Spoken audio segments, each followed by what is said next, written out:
Hello and welcome दोस्तों, आपका स्वागत है आपके अपने यूट्यूब चैनल पवन हिट न्यूज़ में।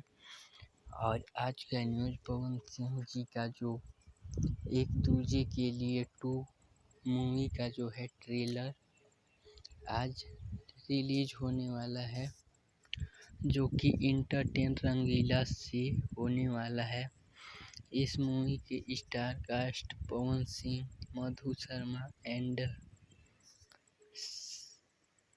सेहर अफसा हैं, जो कि हम हैं राही प्यार के मूवी में भी थी और वो मूवी काफ़ी सुपर हिट हुई।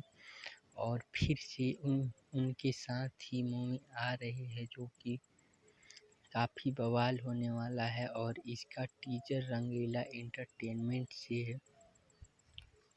ट्रेलर इंटरटेन रंगीला से आज 11 बजे, यानी कि अभी जब हमारा वीडियो अपलोड होगा उसके चंद मिनट के बाद ही ये मूवी का ट्रेलर आप लोगों के बीच आ जाएगा। और आप लोग देखें और कैसा लगा बताएं। और हमारे चैनल पे नए हैं तो चैनल को सब्सक्राइब करके ऑल नोटिफिकेशन ऑन कर लें और वीडियो को शेयर करें और भी लोगों तक पहुंचाएं इस वीडियो को, ताकि उन्हें भी पता चल सके। तो मिलते हैं किसी नए अपडेट के लिए, तब तक के लिए बाय बाय।